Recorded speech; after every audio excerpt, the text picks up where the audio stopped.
नमस्कार साथियों, आप सभी का स्वागत है आपके अपने YouTube चैनल पढ़ाई की पोथी में। साथियों, उम्मीद करती हूँ कि आप सभी स्वस्थ होंगे, मस्त होंगे, बेहतर होंगे और निरंतर अपनी तैयारी के माध्यम से सफलता का मार्ग प्रशस्त कर रहे होंगे। तो चलिए, आज हम पढ़ने वाले हैं हिंदी साहित्य की इस श्रृंखला में भक्ति काल के विषय में।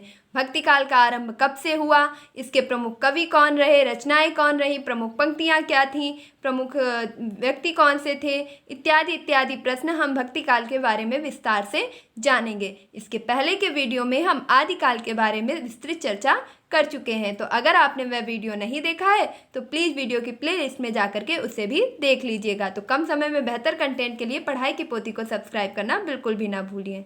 चलिए चलते हैं सीधे अपने कंटेंट पर। तो भक्ति काल का सबसे पहले बात की जाए, इसे अन्य नाम से भी जाना जाता है जैसे पूर्व मध्य काल। तो भक्ति काल को और क्या कह सकते हैं, पूर्व मध्य काल। और इसका समय कब से कब तक रहा, तो भक्ति काल आपका 1350 ईस्वी से 1650 ईस्वी तक रहा। भक्ति काल की समयावधि क्या थी, तो 1350 से 1650 ईस्वी तक। इसे अन्य किस नाम से भी पुकार सकते हैं, बुला सकते हैं, तो पूर्व मध्य काल। अब हम पढ़ेंगे भक्ति काल का पहला प्रश्न कि हिंदी साहित्य का स्वर्ण काल कहा जाता है। हिंदी साहित्य का स्वर्ण काल किसे कहा जाता है, तो भक्ति काल को। पहला प्रश्न आपका क्या है कि हिंदी साहित्य का स्वर्ण काल किसे कहा जाता है, भक्ति काल को। अगला प्रश्न है आपका, हिंदी साहित्य का स्वर्ण काल किसके शासन काल को कहा जाता है। देखिए, यह प्रश्न आपका इतिहास और हिंदी दोनों सब्जेक्ट को कवर कर रहा है और क्योंकि मुझे परीक्षा की दृष्टि से महत्वपूर्ण लगा, इसलिए मैंने यहाँ इसको हिंदी विषय में इंक्लूड करके बता दिया है। तो हिंदी साहित्य का स्वर्ण काल किसे कहा जाता है, भक्ति काल को। और हिंदी साहित्य का स्वर्ण काल किसके शासन काल को कहा गया, मीन्स अकबर के शासन काल को आपका हिंदी साहित्य का स्वर्ण काल कहा गया। बात की जाए कि अकबर के शासन काल में हिंदी अपने चरमोत्कर्ष पर थी। सर्वाधिक लेखक, रचनाएं और हिंदी को बहुत ही ज़्यादा सम्मान किसके शासनकाल में मिला, तो अकबर के शासनकाल में। हिंदी की रचनाओं को बढ़ावा दिया गया, कवियों को बढ़ावा दिया गया अकबर के शासनकाल में। तो इस चीज़ को मैं 2 से 3 बार बोल चुकी हूँ, उम्मीद करती हूँ कि अब आप इसे नहीं भूलेंगे। नेक्स्ट प्रश्न है आपका, भक्ति काल की 2 काव्य धाराएं थीं। अब सबसे पहला प्रश्न था कि भक्ति काल कब से कब तक रहा, तो 1350 ईस्वी से 1650 ईस्वी तक भक्ति काल की समयावधि रही। इसे स्वर्ण काल कहा जाता है हिंदी साहित्य का। और किसके शासन काल में हिंदी अपने चरमोत्कर्ष पर थी, या हिंदी साहित्य का स्वर्ण काल किसके शासन काल को कहा जाता है, तो अकबर के शासन काल को। अब हम देख रहे हैं कि भक्ति काल को 2 धाराओं में बांटा गया है। कितनी धाराओं में, 2 धाराओं या 2 शाखाओं में बांटा गया है। और पहली शाखा है आपकी सगुण, वहीं दूसरी शाखा है आपकी निर्गुण। देखिए, इनके बारे में हमने कई बार पढ़ा होगा, लेकिन कभी विस्तृत जानकारी नहीं लेनी चाहिए। लेकिन यकीन मानिए, बिल्कुल भी समय नहीं लगेगा और बहुत कम समय में आप सारी चीज़ों को समझ पाएंगे। तो भक्ति काल को 2 काव्य धाराओं में बांटा गया, सगुण और निर्गुण। अब हम पढ़ेंगे कि इस सगुण काव्य धारा को भी 2 भागों में बांटा गया और निर्गुण काव्य धारा को 2 भागों में बांटा गया। मीन्स सबसे पहले आपके भक्ति काल को 2 भागों में बांटा गया, सगुण और निर्गुण को। फिर सगुण धारा में भी 2 धाराएं हुई आपकी, एक हुई कृष्णाश्रयी और दूसरी हुई रामाश्रयी। क्या हुई, एक शाखा हुई आपकी कृष्णाश्रयी शाखा और दूसरी शाखा हुई रामाश्रयी शाखा। मीन्स कृष्ण शाखा जो लोग कृष्ण के बारे में लिखते थे, जो कभी कृष्ण की उपासना करते थे, कृष्ण के बारे में लिखते थे, कृष्णों के लिए अपनी बात करूं पूरी समर्पित रहते थे, भाव थे उनके कृष्ण शाखा के प्रति, तो कृष्ण के ऊपर लिखे गए सभी ग्रंथ, सभी रचनाएं, कृष्ण से संबंधित सभी कवि किस धारा में आ जाएंगे, आपके कृष्णाश्रयी शाखा में। जैसे कृष्ण काव्य धारा के सबसे प्रमुख कवि कौन थे, सूरदास। इनके बारे में हम सभी जानते हैं। चूंकि सूरदास जी ने कृष्ण जी के बचपन की बाल लीलाओं का सर्वाधिक वर्णन किया है, इसलिए कहा जाता है कि वात्सल्य रस्य प्रधान कवि आपके कौन रहे हैं, सूरदास। यह भी आपका एक प्रश्न है, मेरे द्वारा कही गई एक एक बात आपके प्रश्न के रूप में निकल रही है, इसलिए किसी भी बात को अन्यथा ना लेकर के उसे आप प्रश्न के रूप में देखें, अपने कंटेंट के रूप में देखें कि सूरदास जी को वात्सल्य रस प्रधान कवि भी कहा जाता है, क्योंकि इन्होंने कृष्ण के बाल्यकाल का बहुत ही विस्तृत और मार्मिक वर्णन किया है। बात की जाए रामाश्रयी शाखा की, तो वे सभी कवि जिन्होंने भगवान राम के चरित्र, जीवन और उनकी बात करूं कार्यों का वर्णन किया है, राम के बारे में लिखा है, तो उनने आपके कहा गया रामाश्रयी शाखा के कवि। तो सगुण काव्य धारा को 2 भागों में बांटा गया, कृष्णाश्रयी और रामाश्रयी। रामाश्रयी धारा के आपके जो सबसे प्रमुख कवि थे वह थे आपके तुलसी। कौन थे, तुलसी। अब हम बात करेंगे निर्गुण काव्य धारा की। तो निर्गुण काव्य धारा को दो भागों में बांटा गया। सबसे पहले हुई आपकी ज्ञानाश्रय शाखा और दूसरी हुई प्रेमाश्रय शाखा। निर्गुण काव्य धारा को किन भागों में बांटा गया? तो ज्ञानाश्रय और प्रेमाश्रय शाखा में। अब इस ज्ञानाश्रय शाखा को एक अन्य नाम दिया गया, या अन्य नाम से भी बता सकते हैं, बुला सकते हैं, जान सकते हैं, जैसे कि संत काव्य। ज्ञानाश्रय शाखा को क्या कहा गया? संत काव्य। वहीं प्रेमाश्रय शाखा को कहा गया सूफी काव्य। क्या कहा गया? सूफी काव्य। अब निर्गुण काव्य में आपके ज्ञानाश्रय शाखा या संत काव्य में जो सबसे प्रमुख कवि रहे हैं वह रहे हैं आपके कबीर। कौन रहे हैं? कबीर। और प्रेमाश्रय शाखा या सूफी काव्य के आपके सबसे प्रधान कवि रहे हैं, श्रेष्ठ कवि रहे हैं जायसी। तो मलिक मोहम्मद जायसी आपके सूफी काव्य के प्रधान कवि, वहीं कबीर दास जी आपके संत काव्य के प्रधान कवि। और ये किस धारा के थे? तो ज्ञानाश्रय धारा के थे, आपके निर्गुण के अंतर्गत आते हैं। वहीं सगुण के आपके कृष्णाश्रय शाखा के सूरदास और रामाश्रय शाखा के तुलसी सबसे महत्वपूर्ण कवि रहे हैं। तो उम्मीद करती हूँ कि इस पूरे विभाजन को आप अच्छे से समझ चुके होंगे, और बेहतर होगा कि आप स्क्रीनशॉट ले लें या अपने नोट्स में इसे नोट कर लें, क्योंकि आपसे प्रश्न पूछा जा सकता है। मैं आपको प्रश्नों की भांति भी बता देती हूँ। जैसे कृष्णाश्रय शाखा के सबसे प्रसिद्ध कवि रहे हैं तो सूरदास। ज्ञानाश्रय शाखा को अन्य नाम से जाना जा सकता है संत काव्य। प्रेमाश्रय शाखा को अन्य नाम से जाना जा सकता है सूफी काव्य, जिसके सबसे प्रसिद्ध कवि कौन रहे हैं? तो मलिक मोहम्मद जायसी। उम्मीद करती हूँ कि इन सारे विभाजन को, इनसे संबंधने वाले प्रश्नों को आप बेहतर ढंग से समझ चुके होंगे। चलते हैं अपने अगले प्रश्न की ओर। आदर्श राज्य को तुलसी ने कहा। तो जो एक बेहतर राज्य है, आदर्श राज्य है, बात की जाए जिसमें किसी भी प्रकार की कमियां ना हो, जो हर तरीके से आपके हर पैमाने पर खरा उतरे, तो ऐसे राज्य की तुलना आपके तुलसी ने किससे की है? तो राम राज्य से। इनके द्वारा ऐसा कहा गया कि जो भगवान राम का राज्य था उसमें किसी भी प्रकार की कोई भी जो है कमियां नहीं थी, त्रुटियां नहीं थी। सबसे अच्छा राज्य अगर बात की जाए तो राम राज्य था, यानी कि भगवान राम के समय में जो भी राज्य था वह सबसे अच्छा राज्य रहा, संचालन सबसे अच्छा था। तो राम राज्य की संज्ञा किसके द्वारा दी गई? तुलसी के द्वारा। बात करूं कबीर ने सबसे अच्छे राज्य की संज्ञा किसे दी? तो अमर देश को। इसी राम राज्य को या आदर्श राज्य को कबीर जी ने क्या कहा? अमर देश। और रैदास जी ने अपने क्या बताया? बेगमपुरा। रैदास जी के द्वारा इसे क्या कहा गया? बेगमपुरा। देखिए यह प्रश्न बहुत ही महत्वपूर्ण है। इत्मीनान से, तसल्ली से एक बार फिर से समझ लीजिएगा कि एक आदर्श राज्य की संकल्पना को या आदर्श राज्य को तुलसी ने क्या कहा? राम राज्य। कबीर जी ने क्या कहा? अमर देश। और रैदास जी के द्वारा कहा गया बेगमपुरा। मोस्ट इंपॉर्टेंट है, रैदास जी के द्वारा इसे क्या कहा गया? बेगमपुरा। यकीन मानिए आप किसी भी परीक्षा में बैठ जाएंगे और अगर यहाँ से प्रश्न पूछा जाएगा तो आप जरूर ही कर पाएंगे, और यह प्रश्न पूछे जाएंगे। नेक्स्ट क्वेश्चन है आपका, कबीर की भाषा को सदुक्कड़ी। कबीर की भाषा को सदुक्कड़ी जो कि आपकी कैसी थी? तो राजस्थान और पंजाबी मिलाकर के बनती थी सदुक्कड़ी भाषा। और यह किसने कहा? तो आचार्य रामचंद्र शुक्ल ने। अब कबीरदास जी की जो भाषा थी वह हम सभी जानते हैं कि उनकी कोई एक पर्टिकुलर लैंग्वेज नहीं थी, कि नहीं ब्रज में ही लिखना है, अवधी में ही लिखना है, या राजस्थानी में ही लिखना है, किस भाषा में लिखना है, ऐसा कोई उनका सीक्वेंस नहीं था। उनके लिखने का तरीका था कि सभी बोलियों को, सभी भाषाओं को मिला करके लिख देना। इसलिए इनकी भाषा को आचार्य रामचंद्र शुक्ल जी ने कहा सदुक्कड़ी भाषा। अब इस सदुक्कड़ी भाषा में कौन कौन सी भाषाएं थी? तो राजस्थानी और पंजाबी को मिला करके जो भाषा बनी उसे कहा गया सदुक्कड़ी भाषा। और ये सदुक्कड़ी भाषा की संज्ञा किसने दी, या कबीर की भाषा को सदुक्कड़ी भाषा किसने कहा? तो आचार्य रामचंद्र शुक्ल ने। अति महत्वपूर्ण प्रश्न है आपका, और पूछा भी जा चुका है कि कबीर की भाषा को सदुक्कड़ी भाषा किसके द्वारा कहा गया? तो आचार्य रामचंद्र शुक्ल जी के द्वारा। अगला प्रश्न है आपका, पंचमेल खिचड़ी। तो कबीर की भाषा को, क्योंकि जैसा कि मैंने अभी बताया है आपको कि कई भाषाओं को मिला करके ये अपनी रचनाएं करते थे, इसलिए इसे पंचमेल खिचड़ी भी कहा गया। और पंचमेल खिचड़ी किसके द्वारा कहा गया? तो श्याम सुंदर दास, यानी कि डॉक्टर श्याम सुंदर दास जी के द्वारा आपके कबीर की भाषा को क्या संज्ञा दी गई? पंचमेल खिचड़ी। अगला प्रश्न है आपका, वाणी का डिटेक्टर। तो कबीर को, क्योंकि इन्होंने अपनी जो वाणी है उस पर बहुत ही बात की जाए मजबूत और अच्छी पकड़ बना रखी थी, इसलिए इन्हें वाणी का डिटेक्टर की संज्ञा दी गई। और किसके द्वारा दी गई? तो हजारी प्रसाद द्विवेदी जी के द्वारा। उम्मीद करती हूँ कि ये सारे क्वेश्चन आपसे बन पा रहे होंगे। आदर्श राज्य की तुलना आपके तुलसी ने किससे की? तो राम राज्य से। कबीर ने उसे क्या बताया? तो अमर देश। रैदास जी ने बेगमपुरा। वही कबीर की भाषा को सदुकड़ी किसने कहा? आचार्य रामचंद्र शुक्ल ने। पंचमेल खिचड़ी की संज्ञा श्याम सुंदर दास जी के द्वारा दी गई और बाणी का डिडक्टर कहा गया हजारी प्रसाद द्विवेदी जी के द्वारा।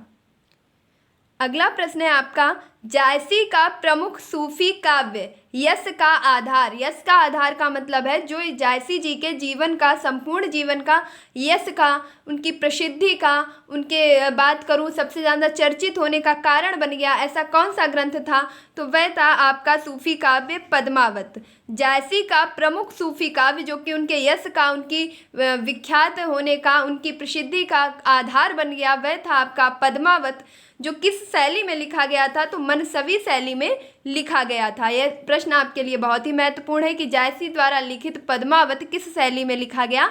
मनसवी शैली में। नेक्स्ट क्वेश्चन है आपका, शुद्धाद्वैत सिद्धांत के प्रतिपादक हैं। तो शुद्धाद्वैत सिद्धांत के प्रतिपादक हैं वल्लभाचार्य। देखिए इतना तो आप रिलेट कर ही पा रहे होंगे कि जैसा मैंने आपको ऊपर बताया कि कृष्णाश्रय शाखा, रामाश्रय शाखा, सूफी शाखा, संत काव्य यानी कि ज्ञानाश्रय शाखा। तो अब इनके अंदर हम जो भी पढ़ेंगे वह कबीर, जायसी, तुलसी, सूरदास आदि कवियों के बारे में ही पढ़ेंगे जिनका संबंध आपके भक्तिकाल से है। अगला प्रश्न है आपका, पुष्टि मार्ग में वल्लभाचार्य ने 4 कवियों को दीक्षा दी। जो पुष्टि मार्ग में वल्लभाचार्य हैं उन्होंने 4 कवियों को दीक्षा दी, जिसमें सबसे पहले थे आपके सूरदास, कुंभन दास, परमानंद दास और कृष्णदास। वल्लभाचार्य जी ने आपके किन किन कवियों को दीक्षित किया? तो सबसे पहले सूरदास, कुंभन दास, परमानंद दास और कृष्णदास। नेक्स्ट है आपका, वल्लभाचार्य के मरणोपरांत पुत्र विट्ठलनाथ ने 4 कवियों को दीक्षित किया। तो वल्लभाचार्य जी ने 4 कवियों को दीक्षित किया था, जैसे सूरदास, कुंभन दास, परमानंद दास। इसके बाद आपके जो वल्लभाचार्य के पुत्र हुए विट्ठलनाथ, क्योंकि वल्लभाचार्य जी की जब मृत्यु हो गई तो उनके पुत्र विट्ठलनाथ ने भी 4 कवियों को ही दीक्षित किया, जिनके नाम थे छीत स्वामी, गोविंद स्वामी, चतुर्भुज दास और नंददास। कौन कौन से थे? छीत स्वामी, गोविंद स्वामी, चतुर्भुज दास और नंददास। तो इस प्रकार कुल मिलाकर के कितने आपके कवि हो गए? 8 कवि। तो वल्लभाचार्य जी ने 4 कवियों को दीक्षित किया, जैसे सूरदास, नंददास, परमानंद दास, कुंभन दास और छीत स्वामी, गोविंद स्वामी, चतुर्भुज स्वामी, चतुर्भुज दास और नंददास को विट्ठलनाथ ने दीक्षित किया। इसे मिलाकर के विट्ठलनाथ ने 8 कवियों को मिलाकर अष्टछाप की स्थापना की। तो यह प्रश्न आपसे कई बार पूछा जा चुका है कि अष्टछाप की स्थापना किसके द्वारा की गई? तो विट्ठलनाथ जी के द्वारा। जिनमें 8 कवि आपके कौन कौन से थे? तो इन्हें आप याद कर पाएंगे कि 4 वो कवि जिन्हें वल्लभाचार्य ने दीक्षित किया और 4 वो कवि जिन्हें विट्ठलनाथ ने दीक्षित किया। तो कुल मिलाकर के इन 8 कवियों के द्वारा आपके अष्टछाप की स्थापना की गई। और किस सन में की गई? तो 1565 ईस्वी में। अगला प्रश्न है आपका, अष्टछाप के सर्व प्रमुख कवि सूरदास को कहते हैं अष्टछाप का जहाज। यानी कि अष्टछाप के जो आपके 8 कवियों में सर्वश्रेष्ठ कवि थे, सबसे महान कवि थे, वह थे आपके सूरदास। और सूरदास को किसकी संज्ञा दी गई? तो अष्टछाप का जहाज की संज्ञा दी गई। तो अष्टछाप का जहाज किसे कहा गया? सूरदास को। अष्टछाप में कुल कितने कवि थे? 8 कवि थे। इसकी स्थापना किसने की? विट्ठलनाथ ने। किस सन में की? 1565 ईस्वी में। नेक्स्ट प्रश्न है आपका, कृष्ण काव्य भक्ति धारा में सर्वाधिक कवि शामिल हुए। यानी कि जो भी आपकी शाखाएं थी, कृष्णाश्रय शाखा, रामाश्रय शाखा, ये आपकी किस काव्य धारा की शाखाएं थी? तो यह आपकी सगुण काव्य धारा की शाखाएं थी, जिसमें अगर बात की जाए कृष्णाश्रय और रामाश्रय शाखा की तुलना में, तो रामाश्रय शाखा की तुलना में कृष्णाश्रय शाखा में सर्वाधिक कवि सम्मिलित हुए, सर्वाधिक कवियों ने लेख लिखे, सर्वाधिक कवियों ने अपनी रचनाएं की। किस शाखा में? तो कृष्णाश्रय शाखा में। वहीं रामाश्रय शाखा में इतने कवि नहीं हुए। तो कृष्णाश्रय यानी कि कृष्ण काव्य भक्ति धारा में सर्वाधिक कवि शामिल हुए, जिसकी प्रथम रचना कौन थी? तो कृष्ण काव्य की प्रथम रचना थी आपकी पदावली, और पदावली के रचनाकार थे विद्यापति। तो विद्यापति की पदावली रचना आपकी क्या है? कृष्ण काव्य यानी कृष्ण भक्ति धारा की प्रथम रचना है। अगला प्रश्न अब हम देखेंगे कि जो भी आपके भक्ति काल के प्रमुख कवि हुए और उनकी प्रमुख रचनाएं। देखिए बहुत ही कवि हैं, बहुत ही रचनाएं हैं, लेकिन यहाँ पर उन्हीं रचनाओं को शामिल किया गया है जो आपकी परीक्षा की दृष्टि से अति महत्वपूर्ण है। इसलिए आप समझ ही चुके होंगे कि यह वीडियो आपके लिए कितना महत्वपूर्ण साबित होने वाला है, इसलिए वीडियो के अंत तक जरूर बने रहें। तो अब हम पढ़ेंगे प्रमुख रचनाएं। सबसे पहले हम देखेंगे बीजक। बीजक में आपके किन किन का संकलन किया गया, तो साखी, शबद, रमैनी को मिलाकर के बीजक का संकलन किया गया और जिसके रचनाकार है कबीर। कौन है? कबीर। अगला प्रश्न है आपका बानी, और यह बानी रचना आप बिल्कुल भी कंफ्यूज ना हो जाएं कि आप कबीर से रिलेट कर दें, इसीलिए मैंने इसे यहाँ इंक्लूड किया है कि बानी जो रचना है आपकी ये रैदास के द्वारा लिखी गई है। बानी रचना किसके द्वारा लिखी गई है? रैदास के द्वारा। अगला प्रश्न है आपका चंदायन या लोक रहा। चंदायन या लोर कहा, तो ये जो बीजक और बानी है ये आपकी कृष्ण काव्य की जो बात करूँ रचनाएं हैं। यहीं पर चंदायन या लोर कहा रचना आपकी मुल्ला दाऊद जी के द्वारा की गई है, मधुमालती मंझन के द्वारा और मृगावती कुतुबन के द्वारा। नेक्स्ट है आपकी चित्रावली, और चित्रावली रचना आपकी की गई है उस्मान जी के द्वारा। वहीं पद्मावत, अखरावट, आखिरी कलाम ये सभी रचनाएं आपकी जायसी जी से संबंधित हैं। और लखम सेन पद्मावत, यानी कि अब पद्मावत देख करके आप तुरंत ही कंफ्यूज क्या हो जाएंगे कि जायसी की रचना होगी, बिल्कुल नहीं। पद्मावत जायसी की रचना है, जबकि लखम सेन पद्मावत दामोदर कवि की रचना है। देखिए जितनी भी कन्फ्यूजन वाली स्थितियां बन सकती हैं मैंने उन सभी को खत्म करते हुए आपको सारी चीज़ें सीक्वेंस में बताई हैं कि बीजक रचना किसके द्वारा? कबीर जी के द्वारा। जबकि बानी रचना किसकी है? तो रैदास की। चंदायन या लोर कहा मुल्ला दाऊद की, मधुमालती मंझन की, मृगावती, अब मृग आपके कहाँ रहेंगे? तो वन में ही रहेंगे, तो मृगावती रचना किसकी है? कुतुबन की। चित्रावली उस्मान, यानी कि वाह उस्मान बहुत ही समान, बहुत ही अच्छी बनी है, तो चित्रावली रचना किसकी है? उस्मान की। और पद्मावत, अखरावट, आखिरी कलाम इत्यादि रचनाएं हैं जायसी की। लखम सेन पद्मावत रचना है दामोदर कवि की। वहीं इंद्रावती अनुराग बांसुरी रचना है नूर मोहम्मद की। तो आपकी कृष्ण काव्य की दो रचनाएं महत्वपूर्ण है, बीजक और बानी। वहीं सूफी काव्य की ये सभी रचनाएं जैसे कि मैंने आपको बता दी है, ये सभी रचनाएं आपकी किसकी हैं? सूफी काव्य की। नेक्स्ट है आपका सूरसागर, सूरसावरी, साहित्य लहरी या भ्रमर गीत। तो सूरसागर, सूरसावरी, साहित्य लहरी, भ्रमर गीत और तुलसीदास, यह रचना का नाम है तुलसीदास। ये सभी रचनाएं किसने की हैं? सूरदास जी ने। तो सूरसागर, सूरसावली, साहित्य लहरी, भ्रमर गीत और तुलसीदास, ये रचनाएं किसके द्वारा की गई हैं? सूरदास जी के द्वारा। और ये किस काव्य की हैं? तो आप सूरदास का नाम देखते ही समझ गए होंगे कि अब ये रचनाएं सभी आपकी किसकी हैं? कृष्ण काव्य की। नेक्स्ट है आपका रास पंचाध्यायी और भंवर गीत, यह रचना है आपकी नंददास की। देखिए यहाँ पर भी एक कन्फ्यूजन की स्थिति बन सकती थी कि भ्रमर गीत किसकी रचना है? तो सूरदास की। वहीं भंवर गीत, तो भ्रमर और भ्रमर में बहुत अंतर है। देखिए यहाँ भ्रमर में माँ आ रहा है जबकि भंवर में वाह आ रहा है, तो आप याद रख पाएंगे कि भ्रमर गीत है आपकी सूरदास की, जबकि भंवर माने है आपका किसी चीज़ में फंस जाना। तो भंवर गीत है आपकी रचना नंददास की। नेक्स्ट है आपका नरसी जी का मायरा और गीत गोविंद। फिर है आपका टीका, गीत गोविंद टीका और राग गोविंद, राग सोरठा के पद। तो यह सोरठा के पद जो रचना है आपकी मीराबाई जी के द्वारा की गई है। तो नरसी जी का मायरा, गीत गोविंद टीका, राग गोविंद, राग सोरठा के पद, यह सभी रचनाएं किसकी हैं? मीराबाई की। नेक्स्ट है आपका रसखान, तो रसखान जी के द्वारा रचना की गई है सुजान की। किसकी की गई है? सुजान की। तो सुजान रसखान किसकी रचना है? रसखान की। प्रेम वाटिका, दान लीला, यह सभी रचनाएं किसकी हैं? रसखान जी की। अगली रचना है आपकी सुदामा चरित, और सुदामा चरित के लेखक है नरोत्तम दास। यह रचना कई बार पूछी गई है, बहुत बार पूछी जाती है, बहुत ही महत्वपूर्ण है। देखिए अब सिर्फ 1 सेकंड लगने वाला है और मैं इनमें से अति महत्वपूर्ण रचनाएं आपको बता दूं, जैसे कि बानी, चंदायन, लोर कहा। इसके बाद आ जाती है आपकी मधुमालती, मृगावती।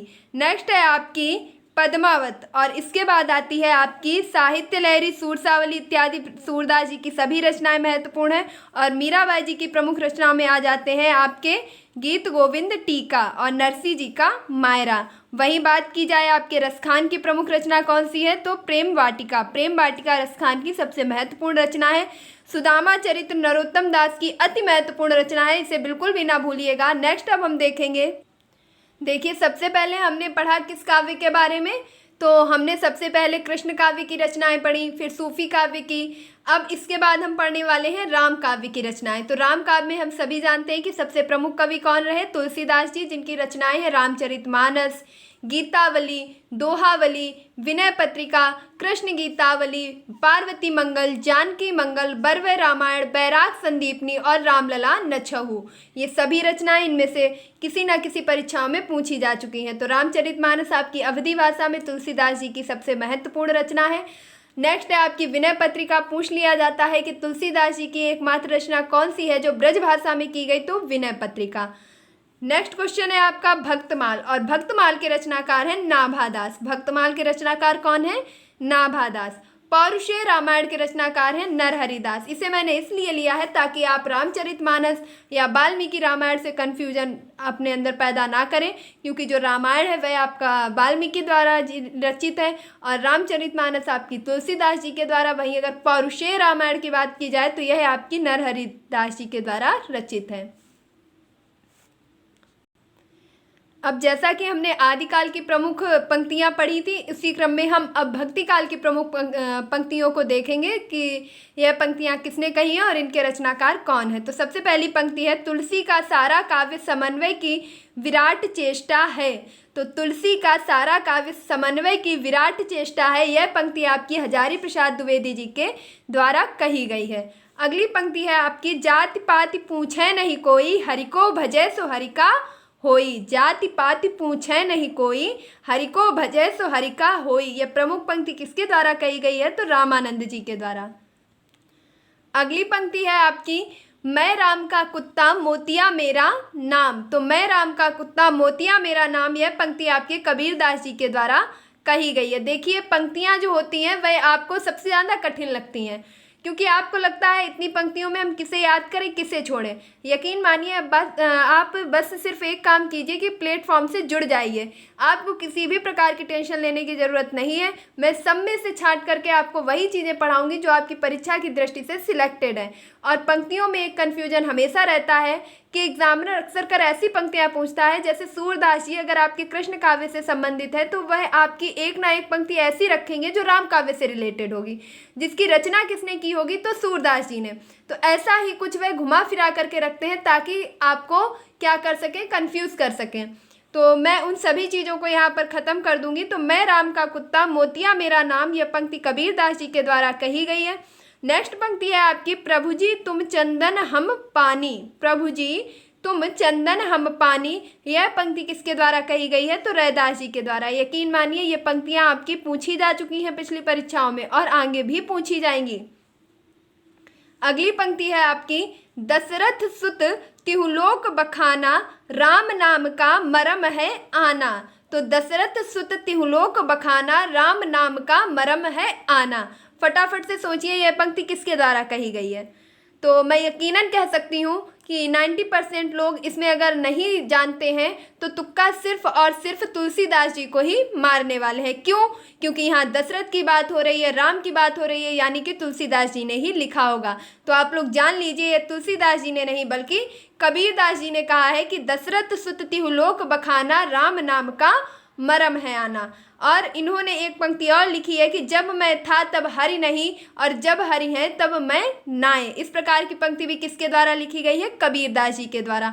तो आप यह भ्रमित बिल्कुल भी नहीं होंगे कि राम की बात हो रही है तो सिर्फ तुलसीदास जी ने ही लिखा है। राम की बात हो रही है तो कबीरदास भी लिख सकते हैं, अन्य कवि भी लिख सकते हैं। और अगर कृष्ण की बात हो रही है तो सिर्फ सूरदास ही नहीं बल्कि आपके नंददास, कुंभनदास और मीराबाई भी लिख सकती हैं, या आपके तुलसीदास जी ने भी वर्णन किया है कहीं कहीं पर। तो इस चीज़ को आप याद रखेंगे।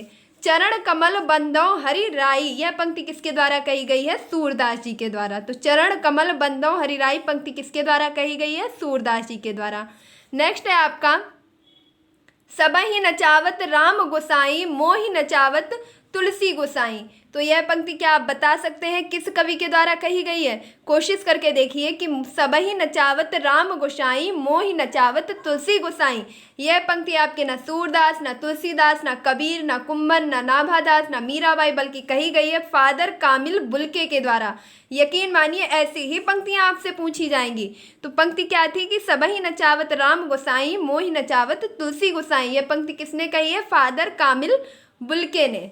नेक्स्ट पंक्ति है आपकी, मौसम कौन कुटिल खलगामी। मौसम कौन कुटिल खलगामी, और अगली पंक्ति है आपकी, यह एक पंक्ति है कि मोसो कौन कुटिल खलगामी। नेक्स्ट पंक्ति है आपकी, भरोसो इन चरणन को, भरोसो इन चरणन को। और अगली पंक्ति है आपकी, हरिऊ राज नीति पढ़ियाए। यह तीनों की तीनों पंक्तियां आपकी संबंधित हैं सूरदास जी से। तो सूरदास जी की हम कौन कौन सी पंक्तियां याद रखेंगे, मौसम कौन कुटिल खलगामी। नेक्स्ट पंक्ति है आपकी, भरोसो इन चरणन को। और अगली पंक्ति है आपकी, हरिऊ राज नीति पढ़ियाए। अब देखिए, हरिऊ राज नीति पढ़ियाए, अब हरि आया तो आपने सीक्वेंस लगा लिया तुलसीदास, जबकि नहीं, हरिऊ राज नीति पढ़ियाए संबंधित है सूरदास जी से। देखिए, यह विभिन्न प्रकार की जो पंक्तियां हैं ये बहुत ही सीमित मात्रा में आपको मिलेंगी, इसलिए आप बिल्कुल भी परेशान ना हो। अगर आप इन अपवाद को याद रख लेंगे तो इसके बाहर जो भी पंक्तियां हैं आपकी, तो वो जिससे भी रिलेटेड है, राम से तो वो तुलसी की ही होंगी, और अगर कृष्ण से रिलेटेड है तो वह सूरदास जी की ही होंगी। तो महत्वपूर्ण पंक्तियों को आप देख लीजिए जिनमें आपको कन्फ्यूजन हो सकता है। नेक्स्ट है आपकी, केशव कहीं ना जाए का कहिए, केशव कहीं ना जाए का कहिए। और इसके साथ एक और पंक्ति है आपकी, अबलो नसानी अब ना नसयो। इस प्रकार एक पंक्ति आपने इंटर में पढ़ी होगी शायद। तो अबलो नसानी अब ना नसयो और केशव कहीं ना जाए का कहियो, ये पंक्तियां हैं आपकी। फिर है आपकी, संत हृदय नवनीत बखाना। यह जो पंक्ति है, तीनों पंक्तियां कि केशव कहीं ना जाए का कहिए एक पंक्ति, अबलो नसानी अब ना नसयो दूसरी पंक्ति, संत हृदय नवनीत बखाना यह तीसरी पंक्ति। ये तीनों पंक्तियां अगर मैं कहूँ कि किसके द्वारा कही गई हैं तो तुलसीदास जी के द्वारा। अगली पंक्ति है आपकी,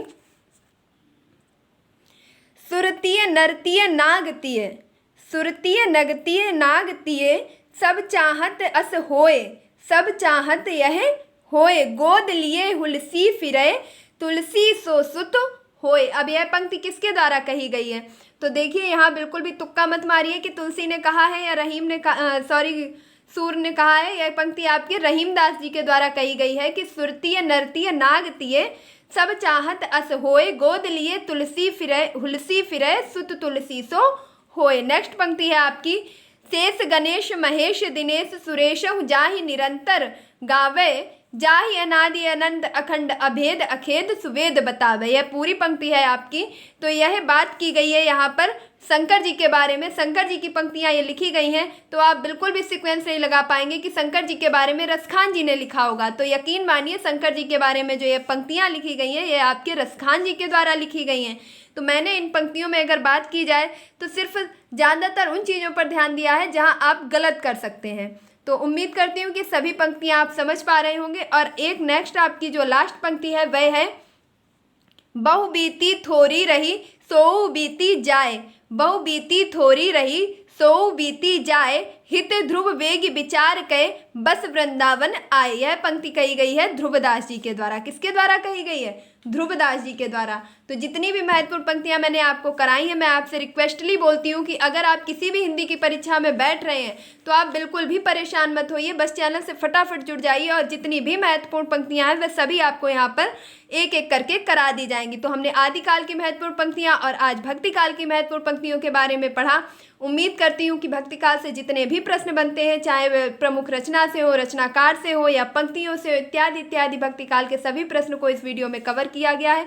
तो प्यारे साथियों, अगर आपको यह वीडियो हेल्पफुल लगा है, समझ आया है, अच्छा लगा है आपको कि आपके लिए थोड़ी भी मेहनत की गई है, तो प्लीज़ इस वीडियो को ज़्यादा से ज़्यादा लाइक कीजिए, शेयर कीजिए और मेरे चैनल यानी कि पढ़ाई की पोथी को सब्सक्राइब कीजिए। अगर आपके लिए इतना प्रयास किया जा रहा है तो क्या आप एक सब्सक्राइब और एक लाइक नहीं कर सकते हैं? प्लीज़ इतना तो आप कर ही सकते हैं। तो इस चैनल को ज़्यादा से ज़्यादा सब्सक्राइब कीजिए, वीडियो को शेयर कीजिए और ख़ुद तो लाइक और सब्सक्राइब ज़रूर ही कर दीजिएगा। उम्मीद करती हूँ कि आप मेरी बातों को गंभीरता से लेते हुए इस वीडियो को ज़रूर लाइक करेंगे, शेयर करेंगे और सब्सक्राइब आपने अभी तक कर लिया होगा।